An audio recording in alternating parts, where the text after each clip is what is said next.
지난주 우리는 사무엘상 8장 말씀을 통해서 이스라엘 백성이 하나님께 왕을 요구하는 내용을 살펴봤었습니다. 이스라엘 백성의 논리는 분명했습니다. 옆에 이방 나라들을 보니 왕을 중심으로 중앙 집권화를 이루어서 일사불란하게 군대가 움직이고 전쟁을 이깁니다. 우리도 하나님 앞에 모든 걸 맡기는 그런 거 말고 눈에 보이는 왕정을 좀 하고 싶습니다. 이런 요구를 하나님께 하는 이스라엘 백성을 살펴봤었습니다. 이스라엘 백성들은요, 여기까지 오늘까지 인도한 하나님을 바라보는 위를 향하는 시선을 잃어버리고 옆을 보기 시작한 거예요. 저렇게 사는구나. 그럼 우리는 저렇게 하는구나. 우린 뒤처진다. 초라하다. 뭔가 해야 된다. 그런 마음 속에서 하나님을 향한 시선을 잃어버렸던 이스라엘의 모습이었습니다. 우리는 그렇습니다. 자꾸만 내 옆을 바라보면서 비교하다 보면요, 하나님을 향한 시선을 잃어버리게 돼요. 쫓기게 돼요. 비교하면서 스스로를 초라하게 느끼게 되는데, 제가 공사학번이거든요. 생각보다 연식이 좀 그래도 얼마 안 된 편인데요. 2004년도에 대학교에 갔는데 늘 시골에 살다가 서울에 상경했더니 그 3월 달에 캠퍼스를 다니는데 저를 제외한 모든 학생들이 다 잘나 보이더라고요. 잘생겨 보이고 예뻐 보이고 옷도 잘 입는 것 같고, 그리고 심지어 저를 빼고는 다 친해 보이더라고요. 서로 막 벌써부터 웃으면서 이야기를 나누는데 거기에 제가 끼어들지를 못하는 거예요. 자신감이 없어서 주눅 들고 도망치고 싶고 그러했었습니다. 거기까지 인도하신 하나님의 은혜를 잊어버리고 내 눈에 보이는 사람들과 나를 비교하니까 초라해 보이더라고요. 그런 제가 말씀을 통해서 하나님을 조금씩 배워가면서 제 위에 계시는 하나님을, 여기까지 인도하신 하나님을 바라보기 시작하니까 제 마음에 다른 생각들이 많이 생겼고, 나중에 보니까요, 좋아 보였던 그 사람들, 친해 보였던 그 사람들, 좋아 보이는 척을 하는 거였더라고요. 20살 대학생이 대학생활 한두 달에서 친해질 수가 없거든요. 친한 척 하는 거예요. 나 괜찮아 보여야 되니까요. 잘 지내는 척, 좋은 척 하지만 실제로 들어가 보면 다 불안한 거 떨고 있는데, 내가 정말 하나님 아래에 있음을 깨달았을 때, 이스라엘 백성 똑같습니다. 옆 나라가 잘 되는 것처럼 보이지만 그들은 그렇게 가리는 것입니다. 잘 지내는 것 같고 앞서 나가는 척해야만 살아날 세상이기 때문이죠. 성경 우리 분명히 말합니다. 옆을 보지 말고 하나님을 바라보라. 여기까지 인도하신 하나님의 그 은혜를 붙잡으라. 그때 우리는 참된 안정감과 참된 평안을 누릴 수 있습니다. 근데 하나님이 그 말도 안 되는 요구, 하나님 왕이신 게 우리는 마음에 안 드니 진짜 왕을 주십시오. 그 요구에 응답해 주시잖아요. 그래, 왕 세워주자. 사무엘아, 너무 속상해하지 말고 왕을 세우자. 그래서 이제 세워지는 왕의 이야기가 오늘 9장부터 초대 왕인 사울 왕이 세워집니다. 이 왕이 정치적 왕이 돼요. 정치적인 이스라엘 1인자가 됩니다. 하지만 성경은 그 사울을 세우신 분이 하나님이시다라는 걸 이제 설명해 갑니다.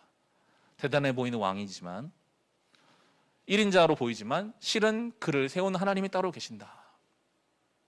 여러분, 세상에 아무리 대단한 사람도요, 다 하나님 허락하신 거예요. 우리의 믿음은 그거거든요. 그도, 그 권력도, 그 자리도 다 하나님이 허락하신 자리임을 성경이 우리에게 오늘 설명해 갈 것입니다. 9장 1절과 2절이 이 사울의 등장을 이렇게 설명하고 있습니다. 그의 집안과 그가 가진 개인적 조건을 설명하는데요. 1절, 2절 같이 읽어보겠습니다. 베냐민 지파에 기스라고 하는 유력한 사람이 있었다. 그의 아버지는 아비엘이고 할아버지는 스롤이고 그 윗대는 베고라시고 그 윗대는 아비야인데 베냐민 사람이다. 그에게는 사울이라고 하는 아들이 있었는데 잘생긴 젊은이였다. 이스라엘 사람들 가운데 그보다 더 잘생긴 사람이 없었고 키도 보통 사람들보다 어깨 위만큼은 더 컸다. 기스라고 하는 사람의 아들이 이제 사울입니다. 유력한 사람이다. 유력한 집안이다. 성경이 말하는 유력하다라는 것은 힘이 있고 부요한이라는 뜻을 가지고 있습니다. 사울의 집안 배경이 좋았습니다. 개인적으로도 매우 준수하게 잘생긴 키도 큰 사람이었다. 아마 어딜 가나 눈에 띄었을 거예요. 사울이다. 키가 크고 잘생기고 좋은 집안의 사람. 왕이 될 수 있는 많은 자질을 갖추고 있었던 사울이었습니다. 그런데 오늘 이 사울의 집안에 한 가지 문제가 생깁니다. 암나기를 잃어버렸어요. 그 당시에 암나기는 재산 목록 중에 중요하게 들어갔습니다. 지금으로 말하면 자동차 정도였다라고 합니다. 그래서 기스라는 이 가장이 암나기를 찾으라고 자기 아들 사울을 보냅니다. 혼자 보내지 않고 종을 하나 딸려서 보냈습니다. 3일 동안 찾아요. 암나기를 찾아다니는데 못 찾았습니다. 못 찾는 중에 가다가 사무엘이 있는 동네까지 가게 됐고, 거기 사무엘을 만나서 사무엘이 이 사울을 기름 부어 왕으로 세우는 이제 그런 본문인데요. 우리 삶 속에서 일어나는 어떤 일이 하나님의 역사의 시작점으로 연결이 된다는 것을 오늘 본문이 말해줍니다. 암나기를 잃어버렸어요. 아마 사울 말고도 다른 형제들도 있었을 것이고 많은 종들이 있었을 것이고 유력한 집이니까요. 그런데 굳이 기스라는 가장은 사울을 선택해서 암나기를 찾아오라 라고 보냈습니다. 사울이 그럴 수 있습니다. 왜 아버지 저를 보내십니까? 저처럼 이렇게 키도 크고 잘생긴 사람이 돌아다니면 사람들이 다 알아보고 제 스타일을 구길 수 있는데요. 저 싫습니다 라고 말하든지, 아버지가 무서우면 순종하는 척 집 밖에 나서자마자 종이 있잖아요. 야, 네가 가서 좀 찾아봐라. 나는 좀 쉬고 있을 테니까. 갔다 와서 찾으면 좋고 안 찾으면 어쩔 수 없는 거지. 그렇게 할 수도 있는 일이잖아요. 그런데 이 사울은 3일 동안 최선을 다해 찾습니다. 노숙을 해야 되거든요. 불편하고 어렵지만 자기에게 맡겨진 일에 대해서 원망이나 불평이 아니라 순종을 하고 있어요. 왜 아버지는 날 시켰는가? 내가 왜 이런 일을 해야 되는가? 그게 아니라 최선을 다해서 그 일을 감당할 때 그가 나귀를 사실 못 찾았거든요. 근데 못 찾았기 때문에 사무엘을 만나게 돼서 하나님의 역사가 이루어져요. 나의 주어진 삶의 그 일을 내가 성실하게 감당할 때 설령 실패할지라도 그 실패한 것을 통해서 하나님이 일하시더라고요.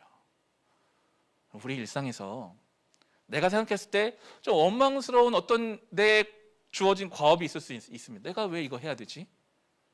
다른 사람도 있는데. 다른 사람한테 눈속임하고 안 할 수 있습니다. 아버지한테는 가는 척하고 안 갈 수 있는 어떤 그런 일들. 그런데 여러분, 우리의 믿음은요, 우리 머리카락까지 세시는 하나님이시라면 그냥 나에게 주신 일이 아니라는 것을 믿는 게 우리 믿음이에요. 아, 내가 이거 성실하게 감당해야지. 다른 사람도 보여주려고 하는 게 아니라 정말 하나님이 이걸 통해서도 뭔가 이루시겠지라는 마음을 가지고 그 일을 감당하기를 원하시거든요. 이 예배를 마치고 다시 우리의 가정과 내일부터 시작된 일상 속에서 여러분에게 주어진 암나기를 찾는 그 일을 원망과 불평이 아니라 이거 무의미한 일이다 이렇게 생각하지 마시고 최선을 다해서 심지어 못 찾을지라도 끝까지 그 일을 감당하는 과정 가운데 하나님의 역사가 있음을 소망하는 사람들, 하나님은 그런 사람 왕으로 지금 부르고 계시더라고요. 3일이 지나니까요, 이 사울이 아버지를 좀 염려합니다.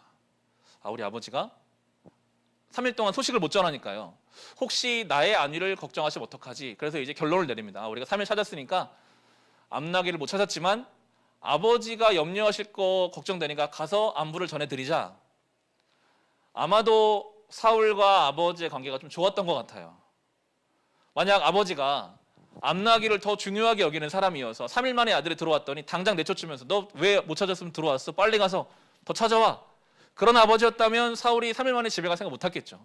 일주일, 2주일이든 우리 아버지 성격 아니까 찾아서 들어갔을 텐데 사울은 아버지의 관계 속에서 아버지가 혹시 염려하실까? 나름대로 합리적 결정을 내렸어요. 돌아가려고 하는데 종이 반론을 제기합니다. 그 당시에 종은 사람 취급받지 못하는 가축과도 같은 존재로도 여겨졌거든요. 근데 그 종이 자기 주인인 사울에게 돌아가자고 하는데 아니 돌아가지 말고 여기까지 왔으니 이 동네에 사무엘이라는 사람을 찾아가 봅시다 라고 의견을 내고 사울이 그 이야기를 받아들여요. 이게 5절, 6절, 7절인데요. 그들이 숲 지방으로 들어섰을 때에 사울이 자기가 데리고 다니던 종에게 말하였다. 그만 돌아가자. 아버지께서 암나기들보다 오히려 우리 걱정을 하시겠다. 그러자 그 종이 그에게 말하였다. 보십시오. 이 성읍에는 하나님의 사람이 한 분 계시는데 존경받는 분이십니다. 그가 말하는 것은 모두 틀림없이 이루어진다고 합니다. 그러니 이제 그리로 가보시는 것이 어떨는지요. 혹시 그가 우리에게 우리가 가야 할 길을 알려줄지도 모릅니다. 사울이 종에게 말하였다. 그래, 한번 가보자. 사울의 말도 아버지를 생각하는 마음이잖아요. 사울은요, 들을 귀가 열려 있었어요. 그래, 종아, 네 말이 맞다. 그래, 한번 가보자. 그래서 사무엘을 만나게 됩니다. 성경은요, 여러 곳에서 경청하는 자세가 성도에게 중요한 자세임을 이야기해요.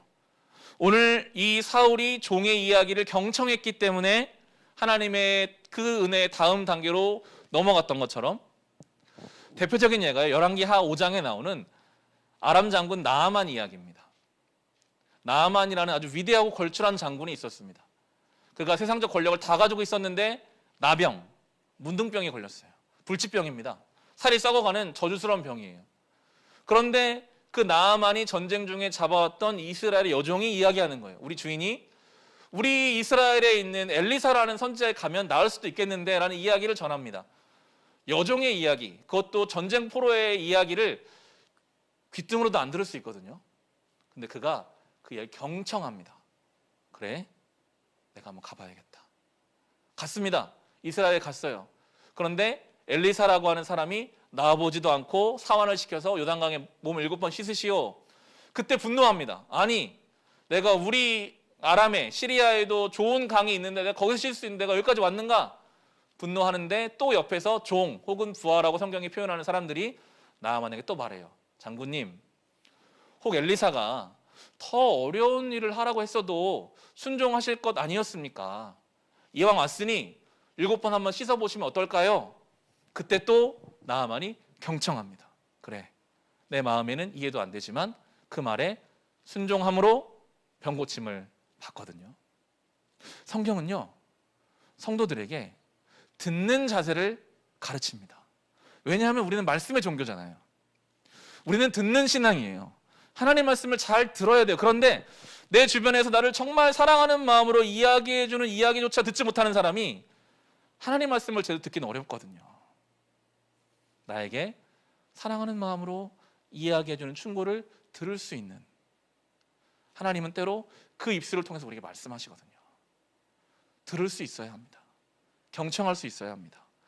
그렇게 사울이 잘 듣고 그 종의 이야기대로 사무엘을 만나러 가기로 결정했을 때 하나님이 이제 일을 막 추진해 가세요. 10절부터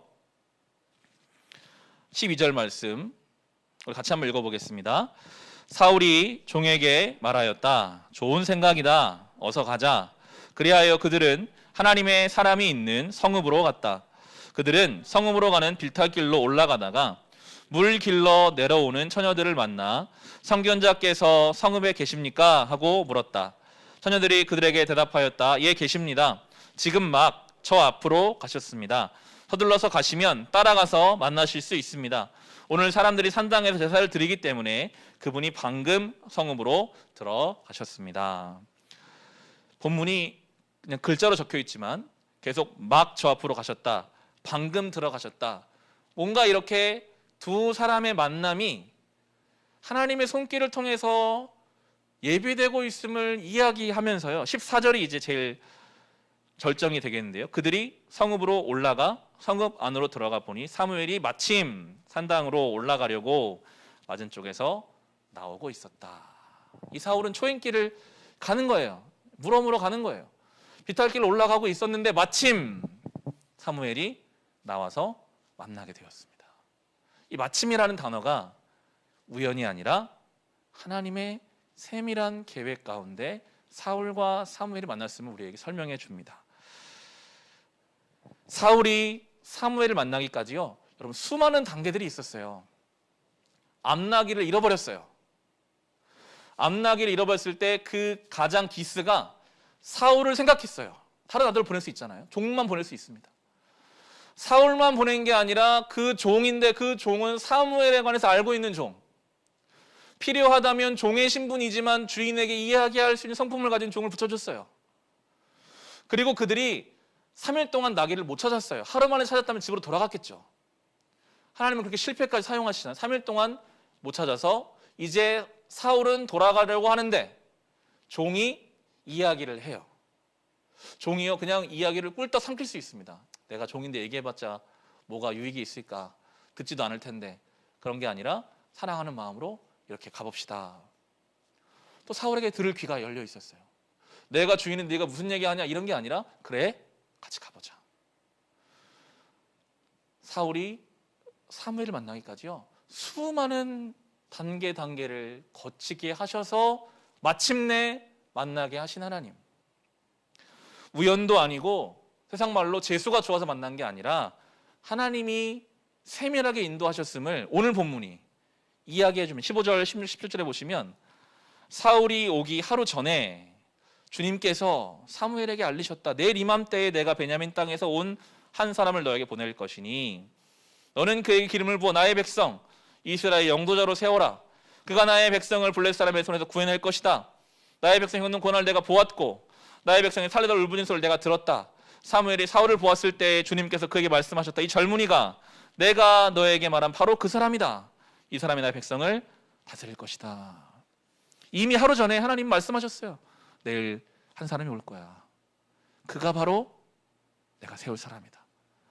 딱 사무엘과 맞추셨어요. 그때에도 사무엘에게 심중에 말씀하셨어요. 저 사람이다.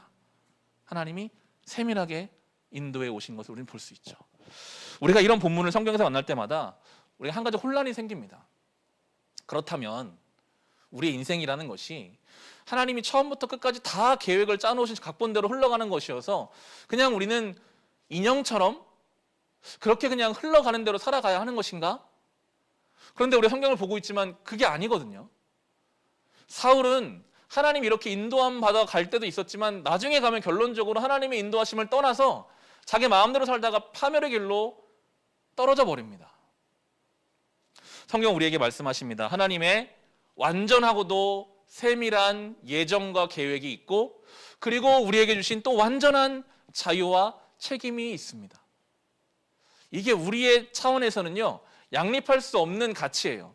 완전한 계획이 있다면 자유는 없는 것이고 완전한 자유가 있다면 계획은 없는 것인데, 그런데 하나님의 차원에서는요, 이 완전하고도 완벽한 예정 속에서 우리에게 주신 또 완전한 자유가 가능하거든요. 카카오톡으로 요즘 영상 신방을 하면서요, 저기 나름대로 기계를 좋아하는 사람인데도 참 신기해요. 나는 그냥 이 자리에 앉아서 카메라를 쳐다보고 있을 뿐인데 그 화면 속에 어제도 이제 4명이 모였거든요. 한 분은 또 저기 멀리 양주에 계신 분이에요. 멀리 있는 상관없이 그냥 그 자리에서 서로 대화를 나누고 반갑게 만날 수 있어요.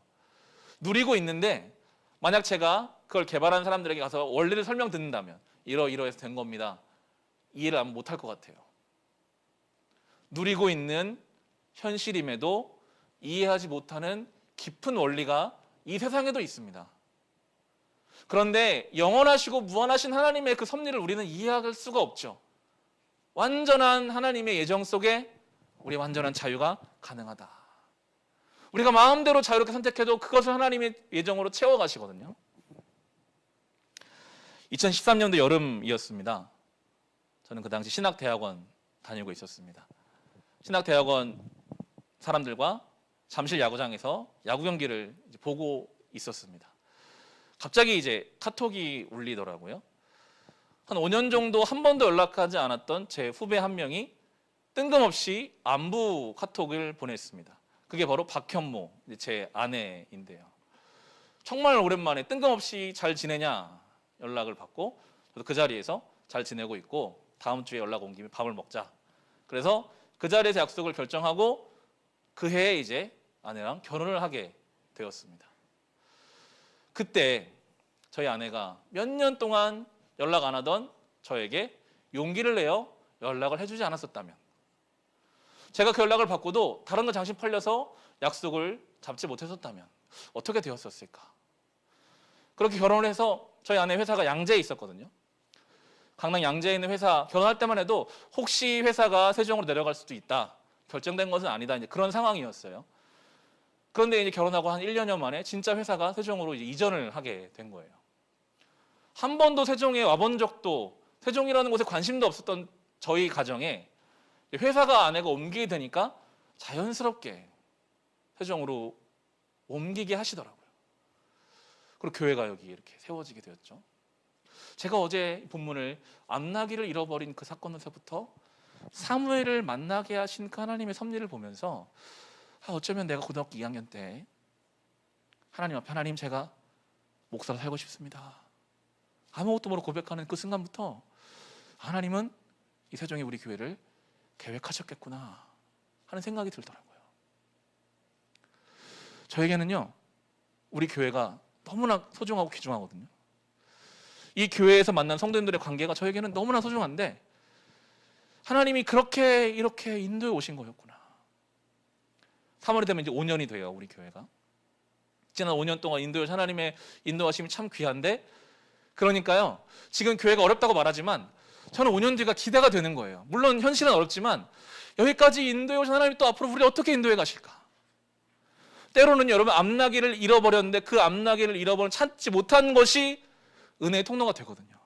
하나님 안에 붙잡힌 사람들은 실패하는 것이 때로는 또 하나님의 역사를 이루는 방법이 되더라고요. 우리의 믿음은 그런 것입니다.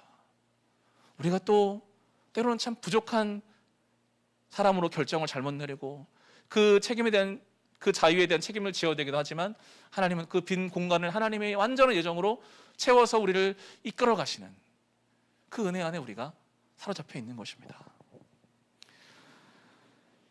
이제 오늘 본문이 16절, 우리가 읽었던 본문이지만 오늘 설교의 핵심이기도 한데 16절을 보시면 반복되는 단어가 있습니다.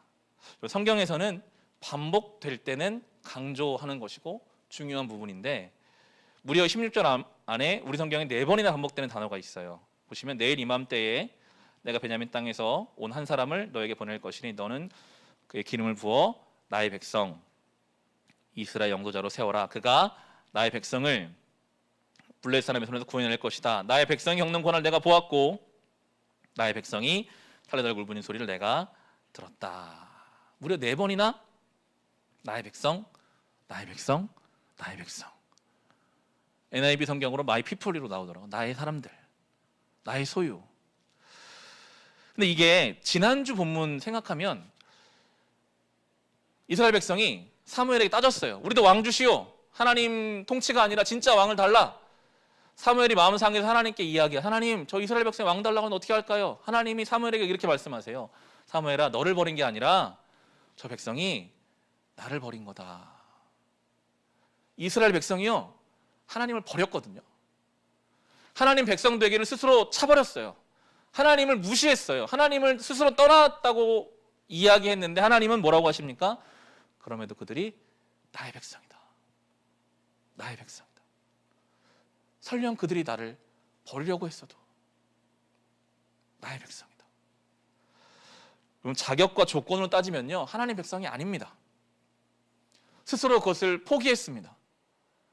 자격과 조건으로 하나님이 그들을 백성 삼으시는 것이 아니라 관계성, 성경적 말로 바꾸면 은혜로 하나님이 그들을 백성 삼아주시고 계세요.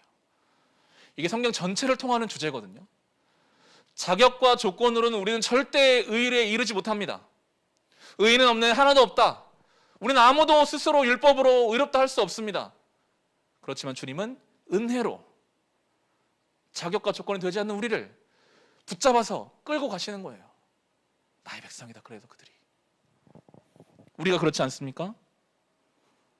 주일마다 회개 기도를 드리는데요, 어느 주일에는 기도하기 힘들어요. 내가 지난주에 했던 회개의 기도를 또 하고 있구나. 정말 내가 믿음 있는 사람인가? 우리는 구약의 수많은 율법을 하나님이 하나로 줄여주셨어요. 사랑의 새 율법을 받았습니다. 근데 사랑을 못하는 거예요. 제가 목사인데 사랑을 말하는데 사랑하지 못할 때 내가 진짜 하나님 자녀 맞나? 자격과 조건으로는요, 우리는 하나님 자녀 못합니다. 주님이 은혜로 우리를 그래도 너는 나의 백성이야. 그래도 너는 내가 사랑하는 나의 백성이야. 그게 은혜고요. 그게 하나님의 우리를 향한 사랑인데 예수님이 이 하나님과 우리의 이 은혜로 맺어진 관계를 아주 피부 와닿게 설명해 주신 게 이제 우리가 주중에 다루었던 수요일 말씀 부흥에도 화요일에도 다루었던 주기도문에 잘 들어가 있어요. 예수님이 기도를 가르쳐 주시면서 주기도문을 가르쳐 주시면서 우리에게는 하늘에 계신 우리 아버지여라고 익숙하지만 예수님이 원래 헬라어로 기도하실 때는 파테르, 아버지라고 하시면서 이제 주기도문을 시작하시거든요. 아버지. 그게 주님의 가르쳐준 기도의 전부라고 해도 과언이 아닙니다. 기도는요, 아버지 하고 아버지께 이 못난 자녀가 나아가는 게 기도이거든요. 아버지. 아버지. 그 아버지는 정말 좋으신 아버지시죠. 탕자의 비유에 나오는 그 아버지. 자식이 속을 썩이고 재산을 다 탕진하고 돌아와도 한마디 질책하지 않으시고 잘했다. 잘했다. 그 아버지께 나아가는 게 기도예요. 예수님이 그렇게 말씀하셨어요. 너희가 악할지라도 너희 자녀에게 좋은 것들을 줄 알거든 하물며 하늘에 계신 아버지께서야 구하는 사람에게 성령을 주시지 않겠느냐. 자격과 조건이 안 되지만 자식이잖아요. 우리가 하나님 앞에 얼마나 부끄러운 게 많지만 주님은 우리를 자녀로 생각해 주시니까요. 끌고 가시는 거예요. 그래도 네가 내 자녀지. 나의 백성이지. 그 은혜, 이것이 우리에게는 이 은혜가요. 우리가 말하는 은혜가 예배당에서 어떤 감성적인 뜨거운 눈물을 흘리고 마음이 뜨거워지는 수준에서 끝나는 은혜가 아니거든요. 성경이 말하는 은혜는 아주 구체적으로 삶 속에서 능력으로 발현되는 것인데 본문을 찾아보겠습니다. 누가복음 10장 38절 한번 찾아보겠습니다. 주중에 우리가 묵상했던 말씀인데요. 마르다와 마리아 이야기입니다. 누가복음 10장 38절 신약성경 106페이지에 보면 그 은혜가 자격과 조건이 되지 않는 우리에게 찾아와 주신 그 하나님의 은혜가 우리의 삶 속에서 어떻게 드러나는지를 이 마리아 마르다 이야기를 통해서 우리가 살펴볼 수가 있어요. 신약성경 106페이지 누가복음 10장 38절부터 42절까지 우리 같이 한번 읽어보겠습니다. 그들이 길을 가다가 예수께서 어떤 마을에 들어가셨다. 마르다라고 하는 여자가 예수를 자기 집으로 모셔드렸다. 이 여자에게 마리아라고 하는 동생이 있었는데 마리아는 주님 발곁에 앉아서 말씀을 듣고 있었다. 그러나 마르다는 여러 가지 접대하는 일로 분주하였다. 그래서 마르다가 예수께 와서 말하였다. 주님, 내 동생이 나 혼자 일하게 두는 것을 아무렇지 않게 생각하십니까? 가서 거들어 주라고 내 동생에게 말씀해 주십시오. 그러나 주님께서는 마르다에게 대답하셨다. 마르다야, 마르다야, 너는 많은 일로 염려하며 들떠 있다. 그러나 주님의 일은 많지 않거나 하나뿐이다. 마리아는 좋은 몫을 택하였다. 그러니 아무도 그것을 그에게서 빼앗지 못할 것이다. 아멘. 예수님이 마르다의 집에 와 주셨습니다.